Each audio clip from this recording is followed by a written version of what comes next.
Welcome to daily சமையலறை. Daily சமையலறையில் idli Manchurian எப்படி செய்கிறதுன்னு பார்க்கலாம் வாங்க. மீதமான இட்லின்னு நைட்டு ஊற்றி வச்ச மிச்சமாக இருந்தால் அதை எடுத்து ஃப்ரிட்ஜில் வச்சுருங்க. காலையில் எடுத்து ஒரு 10 நிமிஷம் வெளியில் வச்சுருங்க. அந்த கூலிங் கொஞ்சம் மாறின உடனே இந்த மாதிரி எடுத்து பொடி பொடிசாக கட் பண்ணிக்கோங்க.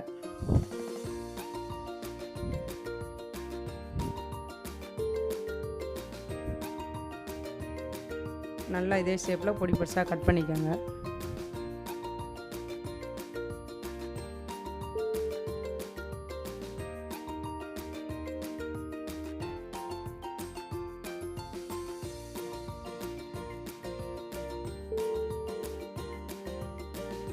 கட் பண்ணி ஒரு தட்டில் எடுத்து மாற்றி வச்சுக்கோங்க. அடுப்பில் ஒரு பாத்திரத்தை வச்சு இட்லியை பொரிக்கிற அளவுக்கு எண்ணெய் ஊற்றிக்கோங்க.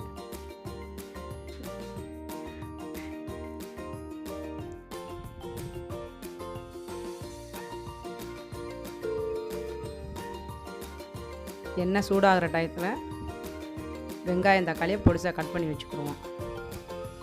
வெங்காயத்தை நல்லா பொடி பொடிசாக கட் பண்ணிக்கோங்க.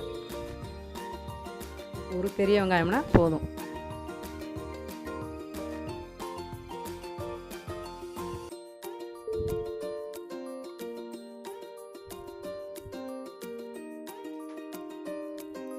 இந்த மாதிரி இந்த அளவு கட் பண்ணிக்கோங்க. ஒரு தக்காளி எடுத்து கட் பண்ணிக்கோங்க.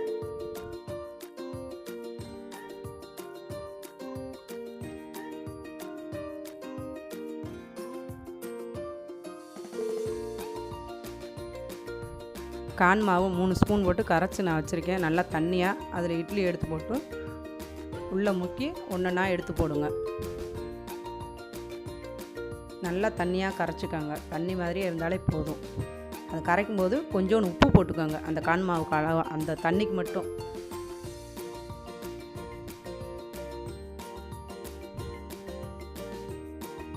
ஃபுல்லாக எண்ணெய் ஃபுல்லாகிற அளவுக்கு போட்டுக்கோங்க. ஒன்றோட ஒன்றா ஒட்டும். அது திருப்பி விடும்போது எடுத்து உடச்சி விட்டுக்கலாம்.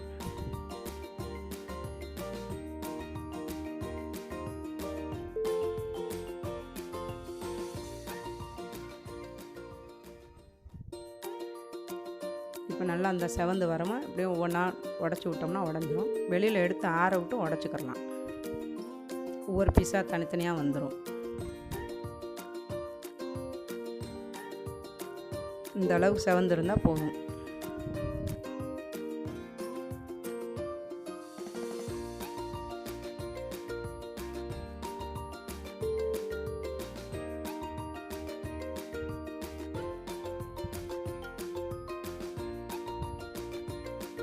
இட்லியை ஃபுல்லாக பொரிச்சு எடுத்துச்சு. மறுபடியும் ஒரு பாத்திரத்தை வச்சு 2 ஸ்பூன் எண்ணெய் விட்டுக்கோங்க.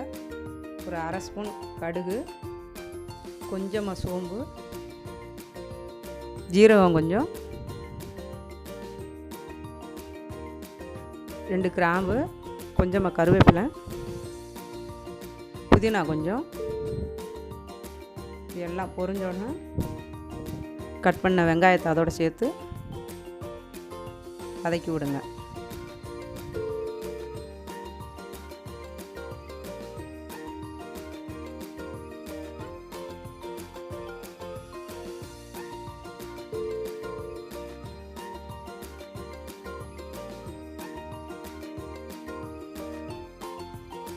நல்லா ஓரளவு வதங்குற வரைக்கும் நல்லா வதக்கி விட்டுக்கிறங்க. இந்த அளவு வதங்கினா போதும். ஒரு தக்காளி கட் பண்ணி வச்சதை இதோட சேர்த்து நல்லா வதக்கி விடுங்க. தக்காளி வதங்குற அளவுக்கு உப்பு கொஞ்சம் போட்டுக்கோங்க.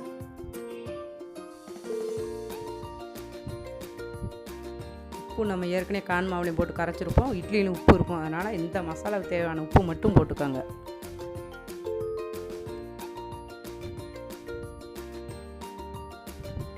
இட்லி இந்த மாதிரி செஞ்சு கொடுத்தீங்கன்னா இட்லி பிடிக்காதவங்க கூட இதை விரும்பி சாப்பிடுவாங்க. குழந்தைங்க பெரியவங்க எல்லாருமே விரும்பி சாப்பிடுவாங்க.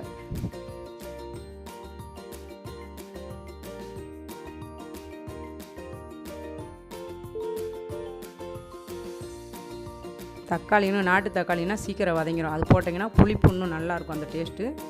அது பெங்களூர் தக்காளி தான் கிடச்சது, அதனால் வதங்குறதுக்கு கொஞ்சம் லேட் ஆகும்.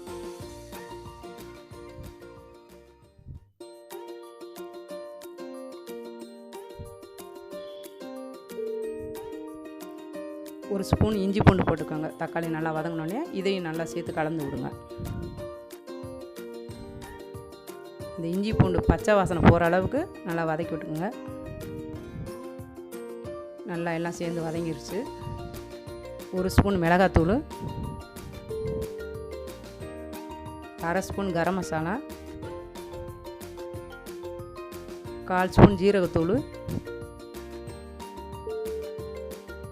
கொஞ்சமாக மஞ்சத்தூள் எல்லாத்தையும் சேர்த்து அந்த பச்சை வாசனை போகிற அளவுக்கு வதக்கி விட்டுக்கோங்க.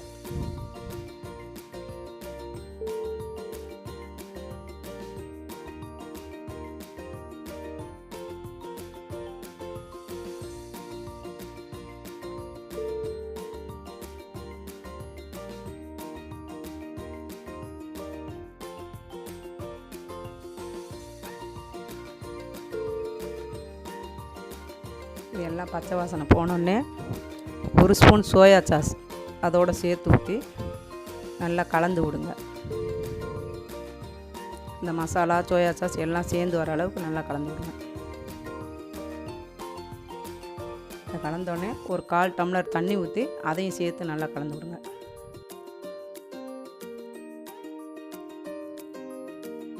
தண்ணி மசாலா சோயா சாஸ் எல்லாம் கலந்து இந்த மாதிரி வரும்போது நம்ம பொரிச்சு வச்ச இட்லி எடுத்து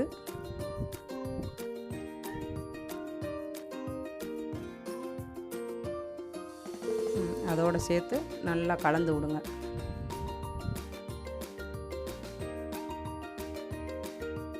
அந்த மசாலா இட்லியோட எல்லா பக்கமும் நூலை கோட்டாகிற அளவுக்கு நல்லா கலந்து விடுங்க.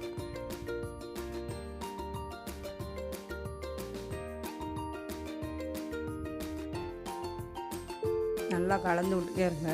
உடஞ்சி ஒன்றுலாம் பயப்பட வேண்டியதில்லை. இது நல்லா பொரிஞ்ச வாசி எடுத்து சாப்பிட தட்டியுமே அந்த மொறுமொறுப்பு தன்மை அப்படியே இருக்கும். நீங்கள் இந்த மாதிரி செஞ்சு பாருங்கள். அந்த மொறுமொறுப்பு எப்படி இருக்குன்னு பாருங்கள். சுவையாக இருக்கும். அடுத்தடுத்து குழந்தைங்க இதுவே செஞ்சு கொடுங்கன்னு கேட்பாங்க. திரும்ப திரும்ப செய்ய சொல்லுவாங்க.